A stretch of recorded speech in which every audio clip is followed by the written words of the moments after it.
ಗಣತಿ ಸಮೀಕ್ಷೆಗೆ ಬಿಜೆಪಿ ವಿರೋಧ ಇಲ್ಲ. ಬೆಂಗಳೂರಿನಲ್ಲಿ ವಿಪಕ್ಷ ನಾಯಕ ಅಶೋಕ್ ಹೇಳಿಕೆಯನ್ನ ಕೊಟ್ಟಿದ್ದಾರೆ. ಜಾತಿ ಗಣತಿಯ ವಿಚಾರಕ್ಕೆ ಸಂಬಂಧಪಟ್ಟಂತೆ ಅದರ ಸಮೀಕ್ಷೆಯನ್ನ ಮಾಡಿದ್ರೆ ಬಿಜೆಪಿಯಿಂದ ಯಾವುದೇ ರೀತಿ ವಿರೋಧ ಇಲ್ಲ. ಮೂಲ ಪ್ರತಿ ಸಿಕ್ಕಿಲ್ಲ, ನ್ಯಾಯಾಂಗ ತನಿಖೆ ಮಾಡಬೇಕು ಅಂತ ಬೆಂಗಳೂರಿನಲ್ಲಿ ವಿಪಕ್ಷ ನಾಯಕ ಅಶೋಕ್ ಹೇಳಿಕೆಯನ್ನ ಕೊಟ್ಟಿದ್ದಾರೆ. ಇದು ಪಕ್ಕಾ ಬೋಗಸ್ ವರದಿ ಅಂತ ಅಶೋಕ್ ಅಂದಿರುವಂತದ್ದು.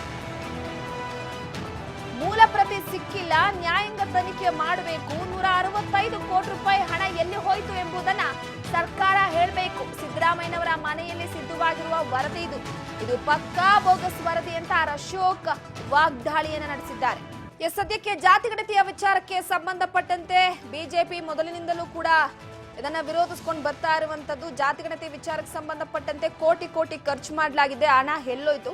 ಅದರ ಜೊತೆಗೆ ಪುನಃ ಸಮೀಕ್ಷೆ ಮಾಡುವ ವಿಚಾರಕ್ಕೆ ಸಂಬಂಧಪಟ್ಟಂತೆ ನಮ್ಮದು ಯಾವುದೇ ರೀತಿಯಾದಂತಹ ವಿರೋಧ ಕೂಡ ಇಲ್ಲಿಲ್ಲ ಅನ್ನುವಂತಹ ಹೇಳಿಕೆಯನ್ನ ಅಶೋಕ್ ಅವರು ಕೊಟ್ಟಿರುವಂತದ್ದು. ಇದು ಸಿದ್ದರಾಮಯ್ಯನವರ ಮನೆಯಲ್ಲಿ ತಯಾರಾದಂತಹ ಜಾತಿ ಗಣತಿ, ಯಾರ ಮನೆ ಬಾಗಿಲಿಗೂ ಹೋಗಿ ಕೂಡ ಜಾತಿ ಗಣತಿಯನ್ನ ಇಲ್ಲಿ ತಯಾರು ಮಾಡಿಲ್ಲ ಅನ್ನುವಂತಹ ವಿರೋಧದ ಮೂಲಕ ತಮ್ಮ ಆಕ್ರೋಶವನ್ನ ವ್ಯಕ್ತಪಡಿಸಿದ್ದಾರೆ.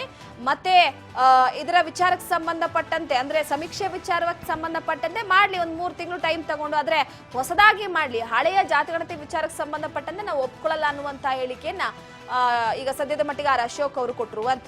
ಜಾತಿ ಗಣತಿ ವರದಿ ಮೂಲ ಪ್ರತಿ ಸಿಎಂ ಸಿದ್ದರಾಮಯ್ಯನವರ ಮನೆಯಲ್ಲಿದೆ ಅನ್ನುವಂತ ವಿಪಕ್ಷ ನಾಯಕ ಅಶೋಕ್ ಹೇಳಿಕೆಗೆ ಸಿಎಂ ತಿರುಗೇಟನ್ನ ಕೊಟ್ಟಿದ್ದಾರೆ. ಇದನ್ನ RSS ಅವರಿಗೆ ಹೇಳ್ಕೊಟ್ಟಿದೆ ಅಂತ ಸಿದ್ದರಾಮಯ್ಯನವರು ಹೇಳಿರುವಂತದ್ದು.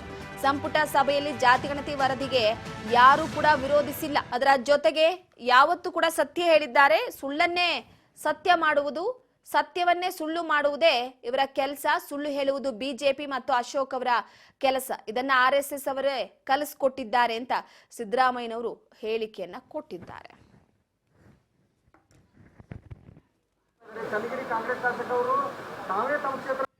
ಅಶೋಕ ಯಾವತ್ತು ಸತ್ಯ ಹೇಳಿದ್ದಾನೆ?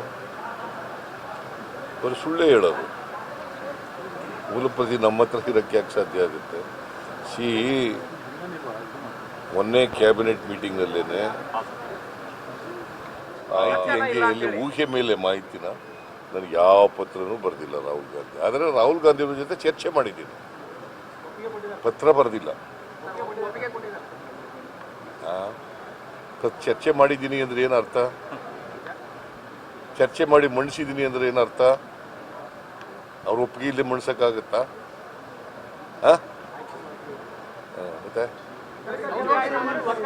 ಒಬ್ಬೊಬ್ರು ಕೇಳಿ ಕಾಂಗ್ರೆಸ್ ಶಾಸಕರು ಇದಕ್ಕೆ ವಿರೋಧ ಮಾಡ್ತಾ ಇದ್ದಾರೆ. ಚನ್ನಗಿರಿ ಕಾಂಗ್ರೆಸ್ ಶಾಸಕರು ತಾವೇ ತಮ್ಮ ಕ್ಷೇತ್ರದಲ್ಲಿ ಎಷ್ಟು ಲಿಂಗಾಯತರಿದ್ದಾರೆ ಅನ್ನೋದನ್ನ ಸರ್ವೆ ಮಾಡ್ತೀನಿ ಅಂತ ಇದ್ದಾರೆ. ನೋಡಪ್ಪ, ಯಾರು ಕ್ಯಾಬಿನೆಟ್ನಲ್ಲಿ ವಿರೋಧ ಮಾಡಿಲ್ಲ. ಕ್ಯಾಬಿನೆಟ್ನಲ್ಲಿ ಜೋರಾಗಿ ಯಾರೂ ಮಾತಾಡಿಲ್ಲ, ದೊಡ್ಡ ಗಂಟಲಿನಲ್ಲಿ ಮಾತಾಡಿಲ್ಲ. ಗೊತ್ತಾಯ್ತಾ? ನಾನೇನು ಹೇಳಿದ್ದೀನಿ, ನಿಮ್ಮ ಅಭಿಪ್ರಾಯಗಳನ್ನು ಹೇಳಿ ಅಂತ ಹೇಳಿದ್ದೀನಿ. ಅವ್ರ ಅಭಿಪ್ರಾಯಗಳು ಕೊಟ್ಟ ಮೇಲೆ ವಿಲ್ ಟೇಕ್ ಎ ಡಿಸಿಷನ್. ಮೊನ್ನೆ ಕ್ಯಾಬಿನೆಟ್ನಲ್ಲಿ ಏನೂ ಡಿಸಿಷನ್ ಆಗಿಲ್ಲ. ಅವ್ರ ಅಭಿಪ್ರಾಯಗಳನ್ನೆಲ್ಲ ಓದ್ಕೊಂಡು ಬಂದು ಅಭಿಪ್ರಾಯ ಕೊಡಿ ಅಂತ ಹೇಳಿದ್ದೀನಿ. ಅವ್ರ ಅಭಿಪ್ರಾಯ ಕೊಟ್ಟ ಮೇಲೆ you will discuss again in the cabinet and you will take a decision.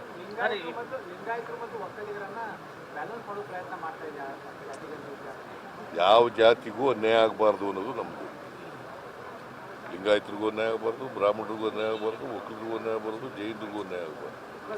ಯಾವ ಜಾತಿಗೂ ಅನ್ಯಾಯ ಆಗಬಾರ್ದು. ಇದು socio economic and educational survey. ನಿಮ್ಗೆ ಅರ್ಥ ಆಯ್ತಾ? ಸುಮ್ಮನೆ ಇವ್ನು ಯಾವನ ಗೊತ್ತಿಲ್ಲೇನೆ ಏನೋ ಮಾತಾಡಕ್ಕೆ ಹೋಗ್ಬೇಡ ನೀನು.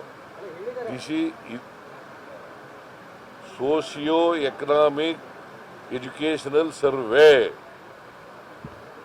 ಈಗ ಇವು ಸ್ವಾತಂತ್ರ್ಯ ಬಂದು 75 ವರ್ಷ. ಈ ಬಗ್ಗೆ ಮತ್ತಷ್ಟು ಮಾಹಿತಿಯನ್ನ ಕೊಡ್ತಾ ಹೋಗ್ತಾರೆ ನಮ್ಮ ಪ್ರತಿನಿಧಿ ಬಸವರಾಜ್ ಹೂಗಾರ್ ಸಂಪರ್ಕದಲ್ಲಿದ್ದಾರೆ. ಬಸವರಾಜ್, ಪ್ರಮುಖವಾಗಿ ಜಾತಿ ಗಣತಿಯ ಜಟಾಪಟಿ ನಿಲ್ಲುವ ಹಾಗೆ ಇಲ್ಲ. ಸೊ ಪ್ರಮುಖವಾಗಿ ಈಗ ಹೊಸದಾಗಿ ಸಮೀಕ್ಷೆಯನ್ನ ನಡೆಸಿದ್ರೆ ನಮ್ದು ವಿರೋಧವೂ ಕೂಡ ಇಲ್ಲ ಅಂತ ಅಶೋಕ್ ಅವರು ಹೇಳಿದ್ರೆ, ಅದರ ಜೊತೆಗೆ ಈ ಜಾತಿ ಗಣತಿ ವಿಚಾರಕ್ಕೆ ಸಂಬಂಧಪಟ್ಟಂತೆ ಸಿಎಂ ವಿರುದ್ಧ ಕೂಡ ಕಿಡಿಕಾರಿದ್ರು. ಅವರ ಮನೆಯಲ್ಲಿ ತಯಾರಾದಂತಹ ಜಾತಿ ಗಣತಿ ಇದು ಅಂತ. ಸೊ ಸಿದ್ದರಾಮಯ್ಯನವರು ಕೂಡ ಅಂದ್ರೆ ಈ ಜಾತಿ ಗಣತಿ ಈಗ ಆಡಳಿತ ಪಕ್ಷ ವಿಪಕ್ಷದ ನಡುವೆ ವಾಕ್ ಸಮರಕ್ಕೆ ವೇದಿಕೆ ಆಗ್ತಿದೆ. ಈ ಬಗ್ಗೆ ಮಾಹಿತಿ ಕೊಡೋದಾದ್ರೆ ರೂಪಾ, ಜಾತಿ ಗಣತಿ ವರದಿ ವಿಚಾರದಲ್ಲಿ ಪರ ವಿರೋಧಗಳು ಕೂಡ ಚರ್ಚೆ ಆಗ್ತಾ ಇದ್ದಾವೆ. ಅದರಲ್ಲೂ ಸ್ವಪಕ್ಷದಲ್ಲಿ ಕೂಡ ಪರ ವಿರೋಧ ಇದ್ರೆ, ಇನ್ನೊಂದು ಕಡೆ ವಿರೋಧ ಪಕ್ಷವಾಗಿರ್ತಕ್ಕಂಥ ಬಿಜೆಪಿಯ ನಾಯಕರು ಕೂಡ ಈ ಬಗ್ಗೆ ಸಾಕಷ್ಟು ಈ ಜಾತಿಗಣತಿ ವರದಿಯಲ್ಲಿ ಕೂಡ ಲೋಪದೋಷಗಳಿರುವಂಥದ್ದು ಅನ್ನುವಂಥದ್ದನ್ನು ಕೂಡ ಗಂಭೀರವಾಗಿ ಆರೋಪ ಕೂಡ ಮಾಡ್ತಾ ಇದ್ದಾರೆ. ಈ ಕಡೆ ಇವತ್ತು ವಿರೋಧ ಪಕ್ಷದ ನಾಯಕರಾಗಿರ್ತಕ್ಕಂಥ ಆರ್ ಅಶೋಕ್ ಅವರು ಕೂಡ ಮಾತನಾಡಿರ್ತಕ್ಕಂಥದ್ದು,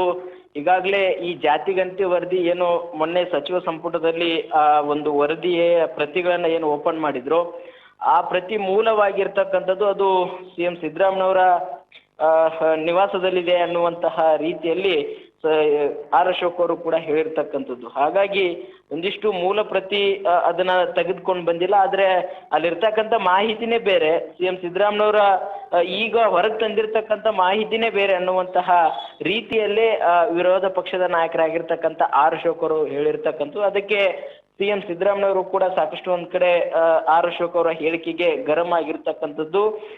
ಆರ್ ಅಶೋಕ್ ಅವರು ಯಾವಾಗ ತಾನೇ ನಿಜ ಹೇಳ್ತಾರೆ, RSS ನವರು ಕಲಿಸ್ಕೊಟ್ಟಿದ್ದೇ ಆ ರೀತಿ ಸುಳ್ಳು ಹೇಳಲಿಕ್ಕೆ ಅನ್ನುವಂಥದ್ದು ಹೇಳುವ ಮುಖಾಂತರ ಆರ್ ಅಶೋಕ್ ಅವರ ಹೇಳಿಕೆ ತಿರುಗೇಟನ್ನು ಕೊಟ್ಟಿರ್ತಕ್ಕಂಥದ್ದು. ಹಾಗಾಗಿ ಒಂದು ಕಡೆ ಈ ಜಾತಿಗಣತಿ ವಿಚಾರದಲ್ಲಿ ರಾಜಕೀಯವಾಗಿ ಕೂಡ ಇದನ್ನ ತೆಗೆದುಕೊಂಡು ಹೋಗುವಂತಹ ಪ್ರಯತ್ನವನ್ನು ಕೂಡ ಮಾಡ್ತಾ ಇದ್ದಾರೆ. ಈ ಜಾತಿಗಣತಿ ವರದಿಯನ್ನ ತೆಗೆದುಕೊಂಡು ಬಂದು ಅಂಕಿ ಅಂಶಗಳು ಕೂಡ ಇಲ್ಲಿ ಸರಿಯಾಗಿ ಉಲ್ಲೇಖ ಮಾಡಿಲ್ಲ. ಈ ವರದಿಯನ್ನ ಹೇಗೆ ಸಿದ್ಧಪಡಿಸಿದ್ದಾರೆ ಅನ್ನುವುದೇ ಸ್ಪಷ್ಟವಾಗಿ ಸರ್ಕಾರಕ್ಕೂ ಕೂಡ ಮಾಹಿತಿ ಇಲ್ಲ. ಒಂದಿಷ್ಟು ಜನಸಂಖ್ಯೆ ಹೆಚ್ಚಾದಂತ ಸಂದರ್ಭದಲ್ಲಿ ಅವುಗಳನ್ನ ಕಡಿಮೆ ತೋರಿಸುವಂತ ಪ್ರಯತ್ನ ಕೂಡ ಆಗಿದೆ. ಒಂದಿಷ್ಟು ಸಮುದಾಯಗಳ ಮುಖಂಡರೇ ಸ್ವತಃ ಆರೋಪಗಳನ್ನ ಮಾಡ್ತಾ ಇದ್ದಾರೆ. ಈ ರೀತಿ ಇರುವಂತಹ ಸಂದರ್ಭದಲ್ಲಿ ಅದನ್ನ ಈ ಜಾತಿಗಣತಿ ವರದಿಯನ್ನ ಸರ್ಕಾರ ಅನುಷ್ಠಾನ ಮಾಡಿ ಯಾವ ಒಂದು ಹಂತಕ್ಕೆ ತೆಗೆದುಕೊಂಡು ಹೋಗ್ಬೇಕು ಅನ್ನುವಂಥದ್ದಕ್ಕೆ ಹೊರಡ್ತಾ ಇದೆ ಅನ್ನುವಂಥದ್ದೇ ಒಂದಿಷ್ಟು ಪ್ರಶ್ನೆಯಾಗಿ ಕಾಡ್ತಾ ಇದೆ. ಹಾಗಾಗಿ CM ಸಿದ್ದರಾಮಯ್ಯನವರು ಎಲ್ಲೋ ಒಂದ್ ಕಡೆ ಅವರ ಸ್ಥಾನಕ್ಕೆ ಕೂತು ಬಂದಂತ ಸಂದರ್ಭದಲ್ಲಿ ಮಾತ್ರ ಈ ಜಾತಿಗಣತಿ ವರದಿಯನ್ನ ತೆಗೆದುಕೊಂಡು ಬರ್ತಾರೆ, ಇಲ್ಲ ಅಂತಂದ್ರೆ ಈ ವಿಚಾರವನ್ನೇ ಪ್ರಸ್ತಾಪ ಮಾಡಲ್ಲ ಅನ್ನುವಂಥದ್ದನ್ನು ಕೂಡ ಬಿಜೆಪಿ ನಾಯಕರು ಇದೀಗ ಆರೋಪವನ್ನ ಮಾಡ್ತಾ ಇದ್ದಾರೆ. ರೂಪ